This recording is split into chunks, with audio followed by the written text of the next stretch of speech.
إن الحمد لله نحمده ونستعينه ونستغفره ونعوذ بالله من شرور أنفسنا ومن سيئات أعمالنا من يهده الله فلا مضل له ومن يضلل فلا هادي له وأشهد أن لا إله إلا الله وأشهد أن محمدا عبده ورسوله يا أيها الذين آمنوا اتقوا الله حق تقاته ولا تموتن إلا وأنتم مسلمون يا أيها الناس اتقوا ربكم الذي خلقكم من نفس واحدة وخلق منها زوجها وبث منهما رجالا كثيرا ونساء واتقوا الله الذي تساءلون به والأرحام إن الله كان عليكم رقيبا يا أيها الذين آمنوا اتقوا الله وقولوا قولا سديدا يصلح لكم أعمالكم ويغفر لكم ذنوبكم ومن يطع الله ورسوله فقد فاز فوزا عظيما أما بعد فإن خير الحديث كتاب الله وخير الهدي هدي محمد صلى الله عليه وسلم وشر الأمور محدثاتها وكل محدثة بدعة وكل بدعة ضلالة وكل ضلالة في النار أعوذ بالله من الشيطان الرجيم بسم الله الرحمن الرحيم كذبت قبلهم قوم نوح وأصحاب الرس وثمود وعاد وفرعون وإخوان لوط وأصحاب الأيكة وقوم تبع كل كذب الرسل فحق وعيد أفعينا بالخلق الأول بل هم في لبس من خلق جديد وقال الله تبارك وتعالى في موضع آخر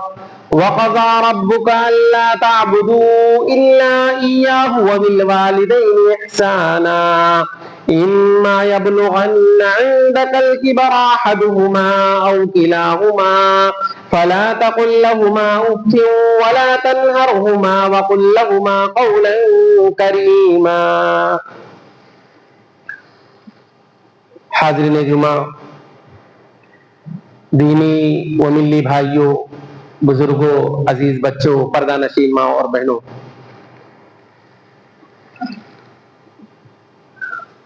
ہر طرح کی تعریف، حمد و ثنا، بڑائی، بزرگی، عظمت و کبریائی اللہ رب العالمین کے لیے ہے، جس نے ہمیں اور آپ کو پیدا کیا. بعدہ انگنت، لا تعداد، بے شمار درود و سلام نازل ہو اللہ رب العالمین کے بھیجے ہوئے تمام انبیاء پر، خصوصاً اللہ کے آخری نبی جناب محمد الرسول اللہ صلی اللہ علیہ وسلم پر. وہ ذات مقدسہ مطہرہ مبارکہ جنہیں اللہ رب العزت نے اس کائنات کے لیے رحمت بنایا، اور جنہوں نے اس دنیا کے اندر رہ کر چند سالہ زندگی گزار کر دین کی تبلیغ فرمائی اور ہم تک ہمارا دین پہنچایا. محترم بھائیوں، اللہ رب العزت نے تمام بنی نوع انسانوں کو ایسی ایسی نعمتوں سے نوازا ہے کہ اگر ایک انسان اللہ رب العالمین کی ان عطا کردہ نعمتوں کو گننا چاہے، شمار کرنا چاہے، تعداد میں لانا چاہے، تو ایسا کبھی نہیں کر سکتا. اللہ رب العالمین نے قرآن مجید کے اندر کہا کہ وَإِن تَعُدُّوا نِعْمَةَ اللَّهِ لَا تُحْصُوهَا، کہ اگر تم اللہ رب العالمین کی عطا کردہ نعمتوں کو گننا چاہو، شمار کرنا چاہو، تعداد میں لانا چاہو، لا تحصوها، نہ تم کبھی اسے شمار کر سکتے ہو، نہ تم کبھی اسے تعداد میں لا سکتے ہو، نہ تم کبھی اسے گن سکتے ہو. پھر آگے اللہ نے کہا ان الانسان لظلوم کفار، یقیناً انسان بڑا ہی ظالم اور ناشکرا ہے. حاضرین گرامی، اگر ہم دیکھیں تو اللہ رب العالمین نے جہاں پر ہمیں اللہ رب العالمین نے بہت ساری نعمتیں نوازا ہے، بہت ساری نعمتیں اللہ نے ہمیں دیا ہے، ان میں سے اللہ رب العالمین نے عظیم نعمتوں میں سے سب سے عظیم نعمت اللہ رب العالمین نے جو ہم سب کو دیا ہے وہ ہمارے ماں باپ ہیں۔ ماں باپ کا اسلام کے اندر بڑا ہی اونچا مقام و مرتبہ ہے۔ ماں باپ کی خدمت کرنا، ان کے ساتھ نیکی کا معاملہ کرنا، ان کے ساتھ اچھا برتاؤ کرنا، اسے افضل الاعمال اور بہترین عبادت قرار دی گئی ہے۔ اللہ کے نبی صلی اللہ علیہ وسلم سے پوچھا گیا کہ اللہ کے نبی صلی اللہ علیہ وسلم سے کسی نے پوچھا، اللہ کے نبی صلی اللہ علیہ وسلم آپ ہمیں بتائیے ای الاعمال افضل، کہ سب سے اچھا عمل، سب سے بہتر عمل کیا ہے؟ اللہ کے نبی صلی اللہ علیہ وسلم نے جواب دیا، کہا الایمان باللہ، تم اللہ رب العالمین پر ایمان لے آؤ، یہ سب سے افضل اور سب سے اچھا عمل ہے۔ پھر اللہ کے نبی صلی اللہ علیہ وسلم سے دوبارہ پوچھا گیا کہ اللہ کے نبی صلی اللہ علیہ وسلم ایمان باللہ اور توحید کے بعد کون سا عمل سب سے افضل ہے؟ اللہ کے نبی صلی اللہ علیہ وسلم نے جواب دیا، کہا بر الوالدین، اپنے ماں باپ کی خدمت کرو، ان کے ساتھ اچھا سلوک کرو، ان کے ساتھ نیکی کا معاملہ کرو، یہ توحید باری تعالی ایمان باللہ کے بعد یہ سب سے اچھا اور افضل عمل ہے۔ قرآن مجید آپ پڑھیں گے، قرآن مجید کو آپ پڑھیے، قرآن مجید کو آپ ترجمے سے پڑھیے، قرآن مجید کی آیتوں کو جب آپ پڑھیں گے اور اسے سمجھنے کی کوشش کریں گے تو آپ کو پتا چلے گا کہ اللہ رب العالمین نے قرآن مجید کے اندر ایک مقام پر نہیں، دو مقام پر نہیں، بلکہ متعدد مقامات پر، کئی جگہوں پر ایسی آیتوں میں اللہ رب العالمین نے جہاں پر توحید کا تذکرہ کیا ہے، ایمان باللہ کا تذکرہ کیا ہے، اس کے فوراً بعد اللہ رب العالمین نے ماں باپ کا تذکرہ کیا ہے۔ اور جہاں پر اللہ رب العالمین نے جن آیتوں میں شرک کی مذمت اللہ رب العالمین نے بیان کی ہے، اس شرک کی مذمت بیان کرنے کے بعد اللہ نے فوراً ماں باپ کی نافرمانی کی مذمت کو بیان کیا ہے۔ یعنی دونوں چیزیں قرآن مجید کے اندر توحید کا تذکرہ ہے، اس کے بعد ماں باپ کی فرما برداری کا تذکرہ ہے، شرک کی مذمت کا بیان ہے، وہیں پر والدین کی نافرمانی کی مذمت کا بیان ہے۔ اس سے آپ اندازہ لگائیں، سوچیں، غور کریں کہ اللہ رب العالمین نے ہمارے ماں باپ کا مقام و مرتبہ کتنا اونچا اور اسی طریقے سے کس طرح سے اللہ رب العالمین نے قرآن کے اندر بیان کیا ہے، اسے بار بار سوچنے کی ضرورت ہے۔ ایک دفعہ ایک مقام پر تو اللہ رب العالمین نے کہا وَاعْبُدُوا اللَّهَ وَلَا تُشْرِكُوا بِهِ شَيْئًا، کہ اے لوگوں اللہ کی عبادت کرو، اللہ رب العالمین کے علاوہ اس دنیا کے اندر تمہارا کوئی معبود نہیں ہے، حقیقی معبود اللہ ہی ہے، اسی کی عبادت تمہیں کرنی ہے اور اس کے ساتھ کسی کو شریک نہیں ٹھہرانا ہے، وَبِالْوَالِدَيْنِ إِحْسَانًا، اور ماں باپ کے ساتھ اچھا سلوک کرنا ہے۔ ایک دوسرے مقام پر اللہ نے کیا کہا؟ وَقَضَىٰ رَبُّكَ أَلَّا تَعْبُدُوا إِلَّا إِيَّاهُ وَبِالْوَالِدَيْنِ إِحْسَانًا، کہ تمہارے رب نے فیصلہ کر دیا ہے کہ تم صرف اور صرف اللہ ہی کی عبادت تمہیں کرنی ہے، وَبِالْوَالِدَيْنِ إِحْسَانًا، اور اللہ رب العالمین نے اپنی عبادت کے بعد اس بات کا بھی فیصلہ کر دیا ہے کہ تمہیں ماں باپ کے ساتھ اچھا سلوک کرنا ہے۔ آگے اللہ نے کہا إِمَّا يَبْلُغَنَّ عِندَكَ الْكِبَرَ أَحَدُهُمَا أَوْ كِلَاهُمَا فَلَا تَقُل لَّهُمَا أُفٍّ، کہ تمہارے ماں باپ بڑھاپے کے عمر میں اگر تمہارے پاس دونوں موجود ہیں یا دونوں میں سے کوئی ایک موجود ہے تو لڑائی جھگڑا تو دور کی بات، گالی گلوچ تو دور کی بات، فَلَا تَقُل لَّهُمَا أُفٍّ، تم انہیں اف تک نہ کہنا۔ مفسرین اس سلسلے میں لکھتے ہیں کہ اگر تمہارے ماں باپ بڑھاپے کی عمر کو پہنچ چکے ہیں، تمہارے پاس رہتے ہیں، تم ان کے ساتھ رہ رہے ہو، تمہارے زبان سے کوئی ایسے کلمے، کوئی ایسے جملے، کوئی ایسی بات تم ان کے سامنے کبھی نہ کرنا کہ تمہارے چہرے کے آثار سے تمہارے ماں باپ تمہیں دیکھ کر کے یہ سمجھ جائیں کہ تمہارا مطلب ان کا بیٹا یا بیٹی ان سے ناراض ہے، یا اس طریقے سے ان کے چہرے کے آثار سے یہ ظاہر نہ ہونے پائے۔ یعنی یہاں تک کہ اسلام نے پابندی لگائی ہے، اس کا مطلب یہی ہے کہ تم ان کے سامنے کوئی ایسی بات ہی مت کرو کہ جس سے ان کے دل کو ٹھیس پہنچے. اگر اپنی زبان سے تم انہیں ڈانٹ بھی نہیں رہے ہو, کچھ ایسے کلمات بھی نہیں کہہ رہے ہو, لیکن اس کے باوجود تمہاری باتوں سے, تمہارے گفتگو کے انداز سے اور تمہاری باتوں سے بھی انہیں تکلیف نہیں ہونی چاہیے, گھر سے تم اس کا اظہار نہ کرو. یہاں تک کہ اللہ رب العالمین نے تذکرہ کر دیا. اور آگے کہا وَقُلْ لَهُمَا قَوْلًا كَرِيمًا, کہ اور ان سے تم نرمی سے بات کرو. وَقُلْ رَبِّ ارْحَمْهُمَا كَمَا رَبَّيَانِي صَغِيرًا, اور تم ان کے لیے دعائیں کرتے رہو, اپنے ماں باپ کے لیے دعائیں کرتے رہو. تمہارے پاس موجود ہے تب بھی, اگر ان کا انتقال ہو گیا ہے تب بھی تم ان کے لیے دعائیں کرتے رہو, اور یہ اپنی زبان سے کہتے رہو رب ارحمہما کما ربیانی صغیرا, کہ اللہ رب العالمین تو ہمارے ماں باپ پر رحم فرما, ایسے ہی رحم فرما جیسے کہ انہوں نے بچپن میں میرے اوپر رحم کیا ہے. یہ اللہ رب العالمین تعلیم دے رہا ہے, تمہیں سکھا رہا ہے. اور ایک تیسرے مقام پر اللہ رب العالمین نے کہا کہ قل تعالوا اتل ما حرم ربکم علیکم الا تشرکوا بہ شیئا وبالوالدین احسانا, کہ اللہ رب العالمین نے تمام لوگوں کو مخاطب کرتے ہوئے کہا کہ اے دنیا میں رہنے اور بسنے والے انسانوں سنو, آؤ میں تمہیں وہ بات بتاتا ہوں, میں تمہیں قرآن مجید کی وہ آیت کریمہ پڑھ کر کے سناتا ہوں, اس چیز کے بارے میں بتاتا ہوں جو اللہ نے آسمان سے تمہارے لیے نازل کیا ہے. وہ کون سے احکامات ہیں, وہ کون سی باتیں ہیں, وہ کون سی آیتیں ہیں. اللہ رب العالمین نے کہا وہ یہ کہ اللہ تشرکوا بہ شیئا, اللہ رب العالمین کا اس دنیا کے اندر تمہیں پارٹنر نہیں بنانا ہے.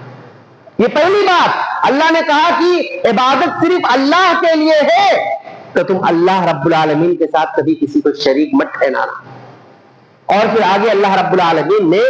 پھر وبالوالدین احسانا, یہاں پر بھی اللہ رب العالمین نے ماں باپ کا تذکرہ کیا ہے. یعنی ایک طرف اللہ رب العالمین تمام دنیا کے لوگوں کو مخاطب کر کے اللہ نے جہاں انہیں متنبہ کیا ہے شرک جیسی بری چیز اور اس دنیا کے اندر گناہوں میں پائے جانے والے سب سے بڑے گناہ کا تذکرہ اللہ نے کہہ کر کے اسے منع کیا ہے, اس سے بچنے کی تلقین کی ہے. اس کے فوراً بعد اللہ رب العالمین نے ماں باپ کی نافرمانی کا تذکرہ کیا ہے کہ ماں باپ کی نافرمانی سے بھی تمہیں بچنا ہے. یعنی آپ غور کریے, قرآن کریم کی آیت کریمہ پر دھیان دیجیے کہ اللہ رب العالمین نے کس سلیقے سے, کس انداز سے اللہ رب العالمین نے ساتھ ساتھ تذکرہ کیا ہے. اس سے بھی ہمیں ماں باپ کا مقام و مرتبہ پتہ چلتا ہے. اور یہی نہیں بلکہ آپ دیکھیے کہ اللہ رب العالمین نے قرآن مجید کے اندر نبیوں کا تذکرہ کیا ہے.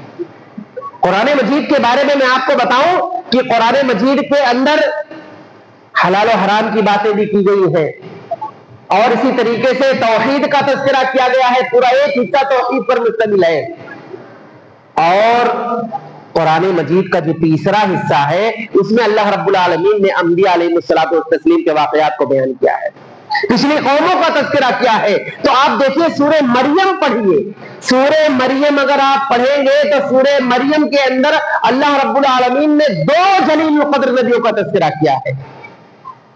اور ان میں سے سب سے پہلے اللہ رب العالمین نے حضرت یحییٰ علیہ السلام کا تذکرہ کیا ہے. اور یحییٰ علیہ السلام کا تذکرہ کرنے کے بعد اللہ نے جب حضرت یحییٰ علیہ السلام کی تعریفیں کرنا شروع کیا, یحییٰ علیہ السلام کے اندر خوبیاں کون سی تھی, اب بتائیے کہ اللہ رب العالمین ایک نبی کی تعریف کر رہا ہے, اور صرف ایسے ہی نہیں بلکہ قرآن کی شکل میں تعریف کر رہا ہے. قرآن کریم کی آیت کریمہ ہے, سورہ مریم ہے, اللہ رب العالمین حضرت یحییٰ علیہ السلام کی تعریف کر رہا ہے. حضرت یحییٰ علیہ السلام کی یہ خوبی ہے, حضرت یحییٰ علیہ السلام اتنے اچھے پیغمبر ہے, حضرت یحییٰ علیہ السلام کے اندر یہ خوبیاں ہیں, یہ اللہ سورہ مریم کے اندر بیان کر رہا ہے. اور جب اللہ رب العالمین یحییٰ علیہ السلام کی تعریفیں کرنا شروع کیا, ان کی خوبیوں کا تذکرہ کرنا شروع کیا, تو ایک خوبی اللہ رب العالمین نے حضرت یحییٰ کو یہ بتائی کہ اللہ نے ان کو نبی بنایا. وہ اللہ کے نبی ہے, اس کے باوجود معاملہ یہ ہے کہ اللہ رب العالمین نے کہا کہ حضرت یحییٰ علیہ السلام بھی اپنے ماں باپ کی خدمت کر رہے ہیں, حضرت یحییٰ علیہ السلام بھی اپنے ماں باپ کے ساتھ اچھا سلوک کر رہے ہیں. اللہ نے کیا کہا, وَلَمْ يَجْعَلْنِي جَبَّارًا عَصِيًّا, اللہ رب العالمین نے انہیں نافرمان نہیں بنایا. اور اس کے فوراً بعد اللہ رب العالمین نے حضرت عیسیٰ علیہ السلام کا تذکرہ کیا. عیسیٰ علیہ السلام کا تذکرہ اللہ رب العالمین اسی سورہ مریم کے اندر ذکر کیا, اور اس واقعے کی طرف اشارہ کیا کہ جب عیسیٰ علیہ السلام کی پیدائش ہوئی, عیسیٰ علیہ السلام جب پیدا ہوئے تو حضرت مریم علیہ السلام عیسیٰ علیہ السلام کو گود میں لے کر کے قوم والوں کے سامنے آتی ہے. قوم والے دیکھ کر حیران ہو جاتے ہیں, قوم والے دیکھ کر حیران و پریشان ہو جاتے ہیں اور حضرت مریم علیہ السلام سے طرح طرح کا سوالات شروع کر دیتے ہیں اور یہ کہتے ہیں کہ اے مریم ذرا ہمیں یہ بتا کہ تمہاری شادی بھی نہیں ہوئی ہے تو یہ کس کا بچہ گود میں لے کر کے تم ہمارے سامنے آئی ہو. حضرت مریم علیہ السلام جب قوم کے لوگوں نے سوال کرنا شروع کیا تو مریم علیہ السلام خاموش ہے. قوم کے لوگ سوال پہ سوال کیے جا رہے ہیں, ان کے کسی بھی سوال کا حضرت مریم علیہ السلام جواب نہیں دے رہی ہے, کوئی جواب نہیں دے رہی ہے. جب سوال پہ سوال ہو رہا ہے, زیادہ سوالات ہو رہے ہیں اور اس طریقے سے اعتراضات آ رہے ہیں, قرآن نے کہا فَأَشَارَتْ إِلَيْهِ, اس موقع پر حضرت مریم علیہ السلام نے عیسیٰ علیہ السلام کی طرف جو پیدا ہوئے تھے ابھی ان کی طرف اشارہ کیا اور کہا کہ اس بچے سے پوچھو, یہ بچہ تمہارے سوال کا جواب دے گا. قوم والے کہہ رہے ہیں کیف نکلم من کان فی المہد صبیا, کہ اس بچے سے ہم کیسے گفتگو کریں جو ابھی پیدا ہوا ہے, جو ابھی پیدا ہوا ہے اس بچے سے ہم کیسے بات کریں. اس موقع پر اللہ رب العالمین نے حضرت عیسیٰ علیہ السلام کو قوت گویائی دی, ان کی زبان کے اندر طاقت پیدا کی اور اسی موقع پر وہ ابھی چھوٹے ہیں, ابھی ولادت ہوئی ہے, عیسیٰ علیہ السلام قوم والوں کے سامنے گفتگو کرنا شروع کر دیے. عیسیٰ علیہ السلام قوم کے سامنے بولنا شروع کیے اور جب انہوں نے گفتگو کرنا شروع کیا, قرآن نے ذکر کیا ہے کہ عیسیٰ علیہ السلام نے اس موقع پر قوم والوں کے سامنے کہا تھا کہ انی عبداللہ آتانی الکتاب وجعلنی نبیا وجعلنی مبارکا اینما کنت واوصانی بالصلاۃ والزکاۃ ما دمت حیا وبرا بوالدتی ولم یجعلنی جبارا شقیا. کہ عیسیٰ علیہ السلام قوم والوں کے سامنے گفتگو کرنے لگے, قوم والوں کو جب جواب دینے لگے تھے تو سب سے پہلے عیسیٰ علیہ السلام نے قوم والوں کے سامنے کیا کہا, کہا انی عبداللہ, میں اللہ کا بندہ اور اس کا رسول ہوں. آتانی الکتاب, اللہ رب العالمین نے مجھے کتاب عطا کیا ہے. وجعلنی نبیا, اور اللہ رب العالمین نے مجھے نبی بنایا ہے. اور پھر آگے کیا کہا, وجعلنی مبارکا اینما کنت واوصانی بالصلاۃ والزکاۃ ما دمت حیا, کہ میرے رب نے مجھے وصیت کیا ہے, میرے رب نے مجھے حکم دیا ہے کہ جب تک میں زندہ رہوں گا نماز کی ادائیگی کرتے رہوں گا, زکات کی ادائیگی کرتے رہوں گا, نماز پڑھتے رہوں گا. یہ قوم والوں کے سامنے عیسیٰ علیہ السلام گفتگو کر رہے ہیں, انہیں جواب دے رہے ہیں. اور اس کے بعد عیسیٰ علیہ السلام کی گفتگو مکمل ہو رہی تھی, مکمل ہونے سے پہلے اخیر میں عیسیٰ علیہ السلام نے قوم والوں سے کیا کہا, کہا کہ میرے رب نے مجھے حکم دیا ہے کہ میں نماز کو پڑھتے رہوں گا, زکات کی ادائیگی کرتے رہوں گا اور میں اپنی ماں کی بھی خدمت کرتے رہوں گا. یہ اللہ رب العالمین نے مجھے حکم دیا ہے. ولم یجعلنی جبارا شقیا, اور میرے رب نے مجھے نافرمان نہیں بنایا. آپ دیکھیے عیسیٰ علیہ السلام بچپن میں چھوٹے سے ہیں, ابھی ولادت ہوئی ہے, گفتگو کر رہے ہیں, قوم والوں کو جواب دے رہے ہیں, انہیں اطمینان دلا رہے ہیں. تو جہاں پر انہوں نے توحید کا تذکرہ کیا, اللہ کی وحدانیت کا تذکرہ کیا, اپنے نبوت و رسالت کا اعلان اسی موقع پر کیا, بہت ساری گفتگو قوم والوں کے سامنے کرنے کے بعد ایک آخر میں جو انہوں نے گفتگو کی وہ یہ کہ جو میری ماں ہے مریم علیہ السلام, جب تک میں ان کے ساتھ رہوں گا ان کی بھی میں فرمانبرداری کرتے رہوں گا. آپ دیکھیں نبیوں کی یہ حالت ہے, نبیوں کا یہ معاملہ ہے. اللہ رب العالمین نبیوں کی زبانی ماں باپ کے مقام و مرتبے کو بتلا رہا ہے. اور یہی نہیں بلکہ آپ دیکھیے ایک انسان اپنے بزنس کو لے کر کے پریشان رہتا ہے, اپنے کاروبار کو لے کر کے پریشان رہتا ہے کہ بزنس بھی کر رہا ہے, تجارت کر رہا ہے, کاروبار کر رہا ہے, نوکری کر رہا ہے, لیکن اس کے باوجود اس کی زندگی خوشحال نہیں ہے, پریشان ہے, پیسوں کو لے کر کے پریشان ہے. یا اسی طریقے سے کسی اور فکر مندی میں لگا ہوا ہے کہ پیسے آ رہے ہیں, ادھر سے آ رہے ہیں, ادھر سے جا رہے ہیں, برکت نہیں ہو رہی ہے. یہ ساری چیزوں کو لے کر کے انسان پریشان ہوتا ہے اور اس کے بعد نہ جانے کون کون سے راستے اختیار کر لیتا ہے اور لوگوں کے بتائے ہوئے غلط راستے پر چل جاتا ہے, شرک اور بدعات میں مبتلا ہو جاتا ہے.